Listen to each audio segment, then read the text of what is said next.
Me enamoré de mi profesor, y años después descubrí que él manipuló mi vida desde que era una niña.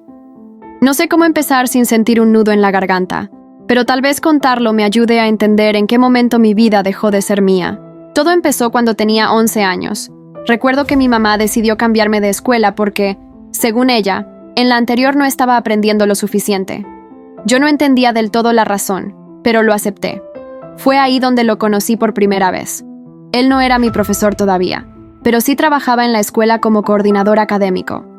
Tenía una manera extraña de hablarme, siempre con una sonrisa suave, como si supiera algo que yo no. Al principio pensé que era solo amable. Me hacía preguntas sobre mis gustos, mis sueños, incluso sobre las peleas que tenía con mi hermano. A esa edad, me parecía normal que un adulto se interesara por mi vida, pero ahora entiendo que estaba recopilando información. Poco después, me ofreció ayudarme con algunas materias en las que tenía problemas. Yo lo veía como un mentor, alguien que creía en mí. Los años pasaron y terminé teniendo clases con él en la secundaria. Fue entonces cuando empezó a convertirse en alguien más que un simple profesor. Me escuchaba, me aconsejaba, me decía que yo era diferente a las demás alumnas. Esa frase, "tú eres diferente", la repetía mucho. Me hacía sentir especial, como si él pudiera ver algo en mí que nadie más veía. A los 15 años, comencé a sentir algo que no podía explicar. No era como la admiración que tenía por otros maestros, era más intenso, más profundo. Me encontraba buscando su mirada en clase, esperando que me sonriera o que hiciera algún comentario solo para mí. Y él lo notaba. Nunca me dijo directamente que sentía lo mismo, pero dejaba caer frases ambiguas, que era madura para mi edad, que tenía un alma vieja, que algún día alguien entendería lo valiosa que era. A los 17, me confesó que, si las circunstancias fueran diferentes, le encantaría estar conmigo. Esa noche no dormí. Sentía miedo, emoción, confusión, todo mezclado.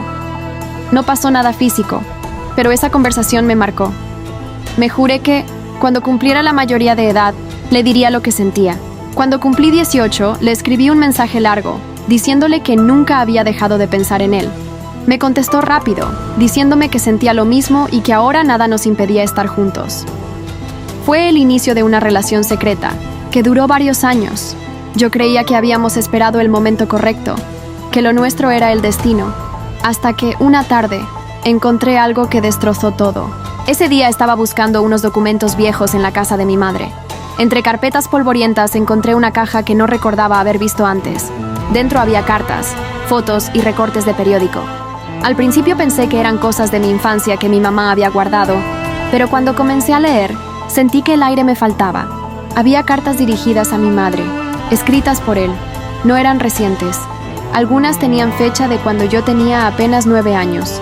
En ellas hablaba de mí, de mi comportamiento en la escuela anterior, de cómo creía que yo necesitaba una guía especial y de que él estaba dispuesto a ayudar, incluso fuera del horario escolar. Lo más inquietante era que mencionaba cosas privadas que solo mi familia sabía. Me quedé helada. ¿Cómo podía él saber que mi papá nos había abandonado o que yo lloraba por las noches pensando que era mi culpa? ¿Cómo podía conocer detalles de peleas familiares que ocurrieron dentro de casa? Seguí revisando y encontré recortes de actividades escolares en las que yo aparecía, todos marcados con notas escritas a mano, mirada baja, progreso emocional, aislamiento. Era como si hubiera estado estudiándome. Ese hallazgo encendió una alarma en mi cabeza. Empecé a recordar situaciones del pasado que nunca había cuestionado. Como aquella vez, a los 12 años, cuando él me recomendó un curso de verano en otra ciudad y mi mamá insistió en que fuera. O el hecho de que cada vez que cambiaba de grupo escolar, él aparecía como coordinador o profesor en ese lugar. Decidí enfrentar a mi madre. Le mostré las cartas y, al principio, se quedó en silencio, con los ojos llenos de lágrimas. Luego me confesó que él había sido amigo cercano de la familia desde antes de que yo naciera, que incluso había aconsejado a mis padres sobre mi educación y que, cuando mi papá se fue, él se ofreció a cuidar de mí como una figura paternal. Mi madre, rota y sola, aceptó. Esa noche no pude dormir. Lo llamé, furiosa, y le pregunté por qué me había ocultado todo eso. Él no lo negó. Me dijo que, desde siempre, había visto en mí un potencial especial, que yo necesitaba protección y que, Si no hubiera intervenido, habría tomado malas decisiones. Según él, todo lo que hizo fue para guiarme hacia mi verdadero destino, que, casualmente, era estar con él. En ese momento, algo dentro de mí se rompió. Ya no estaba segura de si alguna vez lo amé, o si todo había sido parte de un plan que empezó mucho antes de que yo pudiera entenderlo. Comencé a analizar cada recuerdo, cada conversación, cada coincidencia. Me di cuenta de que nada había sido casualidad. Las amistades que me alejaban de él desaparecían de mi vida sin que entendiera por qué. Los novios que tuve en la adolescencia siempre terminaban rompiendo conmigo después de algún malentendido inexplicable. Él siempre estaba ahí para consolarme, como si el mundo entero quisiera lastimarme menos él, cuando en realidad era él quien movía las piezas. Un día, revisando mi correo antiguo, encontré mensajes que yo nunca había leído. Eran de una amiga que se mudó de ciudad cuando teníamos 15 años. Me pedía perdón por no poder seguir hablando conmigo porque alguien le había dicho que yo no quería saber nada más de ella. La fecha de ese mensaje coincidía con la época en que él empezó a pasar más tiempo conmigo. Con el corazón acelerado, decidí ir más a fondo. Contacté a un excompañero que había trabajado de asistente en la escuela cuando yo era adolescente. Lo que me dijo me heló la sangre. Él siempre pedía estar en tus grupos. Si no podía, hacía cambios en las listas hasta que lo lograba. Incluso llegó a pedir que te cambiaran de horario para que coincidieran. Todo encajaba. No podía seguir así. Lo cité en una cafetería, dispuesta a terminar con todo. Cuando llegué, él ya estaba sentado, con esa sonrisa que antes me derretía, pero que ahora me parecía fría y calculadora. Le dije que sabía todo, que había descubierto sus cartas, sus maniobras, sus mentiras. No se inmutó, solo me miró y dijo: «Sin mí, tú no serías nada. Yo te hice quien eres». Esa frase fue la gota que derramó el vaso. Me levanté y me fui, sin mirar atrás. Pasé semanas sintiéndome perdida, como si mi vida entera hubiera sido un guión escrito por él. No sabía qué era mío y qué había sido implantado en mi mente por sus palabras. Pero un mes después, recibí una carta. No estaba firmada, pero reconocí su letra. Decía que mi historia aún no estaba completa y que él siempre estaría observando. La rompí en 1000 pedazos, pero no pude evitar sentir que sus ojos todavía me seguían, desde algún lugar. Y lo peor es que, en lo más profundo de mí, una parte todavía lo amaba, aunque sabía que ese amor había nacido de una manipulación que empezó cuando yo era solo una niña. Pasaron meses en los que intenté reconstruirme. Fui a terapia, traté de retomar amistades antiguas, me alejé de cualquier lugar que pudiera recordarme a él. Pero por más que lo intentara, había una sombra que no desaparecía. Cada vez que alguien nuevo entraba a mi vida, me preguntaba si esa persona estaba ahí por casualidad, o si él de alguna manera la había puesto en mi camino.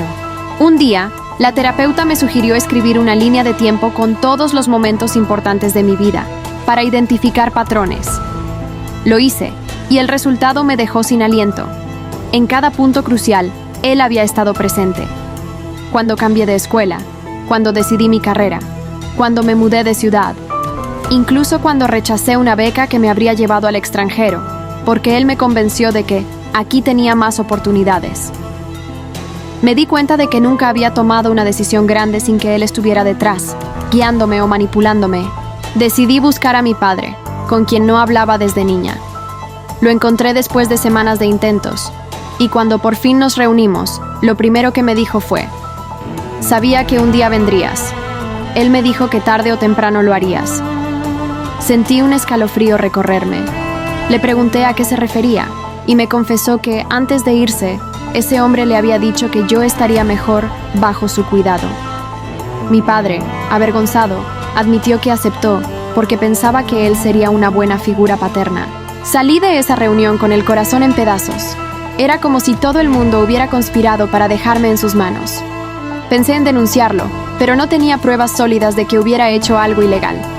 Lo único que tenía eran recuerdos, cartas viejas y la certeza de que había sido víctima de una manipulación calculada durante toda mi vida. Una noche, mientras estaba sola en mi departamento, recibí una llamada de un número desconocido. Al contestar, nadie habló. Solo escuché una respiración lenta, profunda, y luego una voz susurró mi nombre. Colgué de inmediato, con las manos temblando. No sé si fue paranoia o realidad, pero desde entonces siento que alguien me sigue en la calle. No lo he vuelto a ver en persona, pero sé que está ahí, esperando el momento para volver a entrar en mi vida. La diferencia es que esta vez, yo sé quién es realmente, y no pienso dejar que vuelva a escribir mi historia. Creí que podía seguir adelante, pero la verdad es que vivir con la idea de que alguien conoce cada rincón de tu mente es agotador. Empecé a cambiar mis rutinas. Tomaba rutas distintas para ir al trabajo, evitaba publicar mi ubicación en redes sociales y hasta consideré mudarme a otra ciudad. Sin embargo, en el fondo sabía que no importaba dónde estuviera. Si él quería encontrarme, lo haría. Una tarde recibí un paquete sin remitente. Dentro había un cuaderno. Reconocí la portada al instante. Era el diario que yo había escrito a los 13 años y que creía perdido. Estaba intacto, con mi letra infantil relatando miedos, sueños y secretos. Pero lo más perturbador era que, en los márgenes, había notas escritas con su caligrafía. Comentarios como, lo recordará cuando esté lista, o mantenerla alejada de fulano. Comprendí que lo había tenido todo este tiempo, y que ahora me lo devolvía como una advertencia. La sensación de invasión fue tan grande que esa noche no pude quedarme en casa. Fui a la policía, pero al no haber una amenaza directa, solo me recomendaron estar alerta. Me sentí impotente, como si él siempre estuviera un paso adelante. Decidí cambiar mi enfoque. Si él llevaba toda mi vida observándome, entonces yo también debía empezar a observarlo. Comencé a recopilar todo lo que tenía: cartas, recortes, mensajes, testimonios de personas que lo habían visto actuar de manera extraña conmigo. Contacté a antiguas alumnas y, para mi horror, algunas me contaron que también habían sentido una atención especial de su parte. Era un patrón, y yo no era la única. Reuní suficiente información para llevar el caso a un abogado. Me dijo que no sería fácil, pero que, si lograba demostrar que había un comportamiento sistemático de manipulación y acoso, podría presentar una demanda. Por primera vez en mucho tiempo, sentí que recuperaba un poco de control. La última vez que supe de él fue hace 2 semanas. Recibí un mensaje que decía: vas a arruinar todo lo que construimos, pero yo siempre ganaré. No le respondí. Guardé el mensaje como prueba y seguí con mi plan. No sé si esta batalla la ganaré en los tribunales o en mi propia mente, pero ahora entiendo que, aunque él me moldeó durante años, ya no tiene el poder de decidir quién soy. Tal vez no pueda borrar todo lo que me hizo, pero sí puedo asegurarme de que nunca más lo haga con nadie. Y esa es la única victoria que me importa. Si esta historia te conmovió, te invito a suscribirte a Vox Online. Aquí compartimos más relatos reales llenos de misterio, emociones y giros inesperados que te mantendrán al borde del asiento. No te pierdas lo que sigue, porque cada historia tiene un secreto que espera ser descubierto. Suscríbete y acompáñanos en cada confesión.